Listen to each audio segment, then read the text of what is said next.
नमस्कार विद्यार्थी मित्रांनो, मी प्रियंका ग्लोबल ऑनलाईन मराठीमध्ये आपल्या सगळ्यांचं पुन्हा एकदा मनापासून स्वागत करते. आज आपण महाराष्ट्र सेट एक्झामिनेशन दरवर्षी महाराष्ट्र सेट परीक्षा मित्रांनो वर्षातून एकदाच आपल्याला होताना दिसून येतं. 15 जून 2025 ला आपली 40वी महाराष्ट्र सेट एक्झामिनेशन झालेली आहे आणि या परीक्षेविषयी फर्स्ट जे आपलं आन्सर की आहे ते सुद्धा आलेलं आहे. बऱ्याच विद्यार्थी मित्रांनी पहिल्या आन्सर की मध्ये आलेल्या प्रश्नांना चॅलेंज सुद्धा केलेलं आपल्याला दिसून येतं.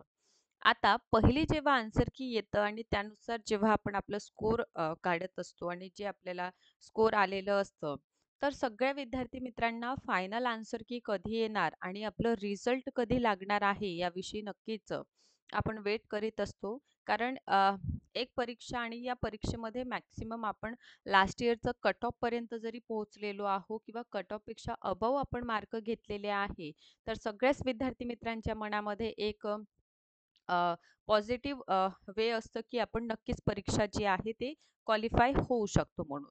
त्यामुळे अशा विद्यार्थी मित्रांना नेहमीच जाणून घेण्याची उत्सुकता असतं की आपल्या रिझल्ट विषयी काय होणार किंवा फायनल आन्सर की आपली कधीपर्यंत येताना आपल्याला दिसून येईल. सो महाराष्ट्र सेट एक्झामिनेशन विषयी जर आपलं व्यवस्थित पेपर केलेला आहे, कट ऑफ सुद्धा आपण जवळपास आलेलो आहोत आणि फर्स्ट आन्सर की मध्ये आपण प्रश्न सुद्धा चॅलेंज केलेले आहे आणि नक्कीच आपल्याला दिसून येईल की जे आपलं फायनल आन्सर की असेल ना, फायनल आन्सर कीनुसार आपले मार्किंग जे आहे ते वाढताना दिसून येईल. कारण मित्रांनो, काय झालेलं पेपर 1चं सुद्धा मॅथ पर्टिक्युलर जे क्वेश्चन्स होते, ते चॅलेंजिंग स्वरूपाचे होते आणि ते चॅलेंज सुद्धा करण्यात आलेले. याचा अर्थ तिथे सुद्धा आपल्याला मार्क जे आहे ते वाढ होताना दिसून येईल. ठीक आहे. सेकंडली आपण बघितलेलं आहे की पेपर 2 चे सुद्धा भरपूरसे असे विषय म्हणजे सगळेच बरेचसे विषय आहे. सगळ्याच विषयामध्ये काही ना काहीतरी चॅलेंज करण्यात आलेलं. त्यामुळे एक पॉझिटिव्ह वेनी जर आपण विचार केलेलं परीक्षेसंदर्भात, तर नक्कीच आपल्याला प्लस पॉइंट आहे की आपलं कुठे ना कुठे येणाऱ्या परीक्षेमध्ये जे मार्किंग आहे ते वाढीव स्वरूपात आपल्याला पाहायला मिळणार आहे. तर अशा वेळी जेव्हा आपलं फर्स्ट आन्सर की बघा परीक्षा झालेली 15 जूनला आणि जूनमध्येच आपलं आन्सर की जे आहे ते रिलीज झालेलं आहे ना. तर एक नक्कीच आहे की यावर्षीचं रिझल्ट जे आहे ते लवकर येण्याचे भरपूरसे चान्सेस मित्रांनो आपल्याला दिसून येतं. कारण यापूर्वीचं एक्झामिनेशनचं जेव्हा आपण विचार करतो आणि यापूर्वी देखील महाराष्ट्र सेट एक्झामिनेशनचं आन्सर की 15 दिवस 20 दिवसाच्या कालावधीमध्ये आपल्याला येताना दिसून आलेले आहे. पण रिझल्टमध्ये नेहमीच आपण बघतो की बराचसा उशीर देखील झालेला आहे. पण यावर्षी पहिली जेव्हा आन्सर की खूप लवकर आलेली, तर आपण सगळे पॉझिटिव्ह वेनेच विचार करीत आहोत की येणारे जे आपलं रिझल्ट असेल ते लवकरात लवकर येण्याचे भरपूरसे चान्सेस आहे. तर बघा जूनमध्ये जेव्हा एक्झामिनेशन झाली त्याचं फर्स्ट आन्सर की सुद्धा आलेलं आहे. आता आपली वाट असतं सेकंड आन्सर कीचं. आता सेकंड आन्सर की आता बघा आमचं जे बोलणं झालेलं आहे, ठीक आहे. तर आम्हाला जी माहिती मिळालेली आहे त्या माहितीनुसार हे जे सेकंड आन्सर की आहे आणि हा जो रिझल्ट आहे तो सोबतच येण्याचे भरपूरसे चान्सेस आपल्याला पाहायला मिळतात. आता जुलै सध्या सुरू आहे ना, त्यामुळे आज येईल का, उद्या येईल का असं तुम्ही वाट पाहत राहू नका. कारण जुलैमध्ये चान्सेस खूपच कमी आहे. तर हा महिना निवांतपणे तुम्ही आपलं माइंड जे आहे इतरत्र गोष्टींमध्ये डायव्हर्ट करू शकता. कारण जुलैमध्ये रिझल्ट येण्याचं कुठलंही चान्स आपल्याला दिसून येत नाही.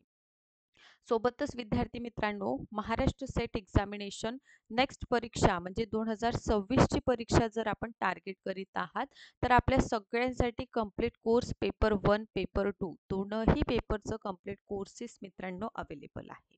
महाराष्ट्र सेट परीक्षा पेपर 1चं जर स्पेशली बघा 1 वर्षाच्या व्हॅलिडिटी सोबत हा कंप्लीट कोर्स आहे. यामध्ये डेली बेसिसवर आपल्याला लाईव्ह सेशन्स मिळणार. जर लाईव्ह क्लास आपण मिस करत आहात, तर रेकॉर्डेड फॉर्ममध्ये देखील आपण बघू शकतात. एक्झामिनेशनमध्ये विविध रेफरन्स बुक वापरण्याचं आपल्याला नक्कीच आवश्यकता नाही. यासाठी कंप्लीट अपडेटेड स्वरूपाच्या अपडेट टॉपिकसोबत आपल्यासाठी नोट्स देखील अवेलेबल आहे. आपल्या सरावासाठी MCQs आहे आणि सोबतच पेपर 1मध्ये सगळ्यात महत्त्वाचं असतं time management. So time management करण्यासाठी टेस्ट सिरीज देखील आपल्या सगळ्यांसाठी अवेलेबल आहे. आणि या सगळ्यांमध्ये एक्झामिनेशनला टार्गेट कसं करायचं आहे या संबंधित कंप्लीट गाईडन्स आपल्याला या कंप्लीट कोर्सच्या माध्यमातून मिळणार आहे. नवीन बॅच मित्रांनो 14 जुलैपासून सुरू होत आहे. सो 14 जुलैपासून सुरू होणाऱ्या बॅचला आपण जॉईन करा. जॉईनिंगसाठी फीज आहे 3000 रुपये. याला डिस्काउंटसुद्धा मिळेल आणि मात्र 2500 रुपयामध्ये हा कोर्स अवेलेबल आहे. सो आजच या नंबरवर कॉन्टॅक्ट करा आणि कोर्सला तुम्ही जॉईन करून घ्या. 1 वर्ष 1 वर्ष कंप्लीट बघा तुम्हाला आज जरी तुम्ही जॉईन केलेलं तर ही नेक्स्ट जे परीक्षा आहे जे एप्रिल मे पर्यंत आपल्याला होताना दिसून येईल त्या परीक्षेपर्यंत या पर्टिक्युलर कोर्सचं मित्रांनो व्हॅलिडिटी आपल्याला दिसून येतं. त्यामुळे हा कंप्लीट कोर्स आपल्या सगळ्यांसाठी खूप महत्त्वपूर्ण आणि एक्झामिनेशनच्या पॉईंट ऑफ व्ह्यूने मार्गदर्शक स्वरूपाचं 100% ठरणारा आहे. सोबतच महाराष्ट्र सेट परीक्षेमध्ये एकच पेपर असतं असं नाही. पेपर 1 असतं हा जनरल पेपर सगळ्यांसाठी सारखा आहे. यासोबतच पेपर 2 आहे. पेपर 2 हा सब्जेक्टिव्ह आहे मित्रांनो. सो पेपर 2 मध्ये commerce, management, computer science, political science, life science, history, economics, Marathi, chemistry आणि इंग्लिशचे कोर्सेस अवेलेबल आहे. सो याचं फीज किती आहे? 10,000 आहे. यावर डिस्काउंट मिळेल आणि मात्र 8,000 मध्ये हा complete course with paper 1 available आहे. पेपर 2 ची सुद्धा व्हॅलिडिटी 1 इयर आहे आणि पेपर 2 चं देखील आपण बॅच जे आहे 14 जुलैपासून पेपर 2 च्या सब्जेक्टचे बॅचेस मित्रांनो स्टार्ट होत आहे. आपण आजच या ऑफिशियल नंबर्सवर कॉन्टॅक्ट करून पेपर 2 ला देखील आपण जॉईन करू शकता. ऑफिशियल नंबर्स मी आपल्याला दिलेली आहे. या नंबरवर कॉन्टॅक्ट करा आणि कोर्सला लवकरात लवकर जॉईन करा. जेणेकरून येणारी परीक्षा 2026 ची सेट एक्झामिनेशन आपण व्यवस्थितरित्या देऊ शकता. आता रिझल्टवर आपण येऊया. की काय आहे रिझल्ट विषयी अपडेट.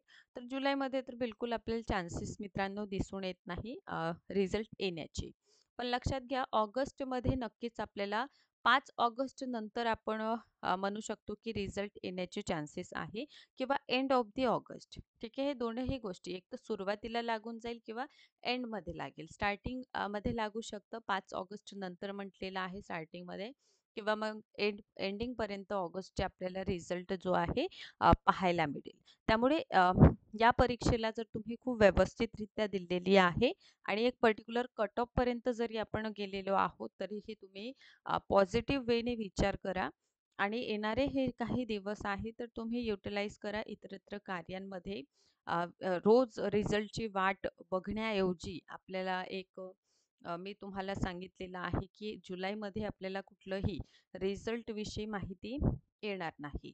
सो ऑगस्टमध्ये आपण एंडपर्यंत बघू शकतो. एक तर स्टार्टिंगला सुरुवातीलाच आपल्याला पाहायला मिळू शकतं किंवा एंडिंगपर्यंत देखील आपल्याला रिझल्ट जो आहे तो पाहायला मिळू शकतं.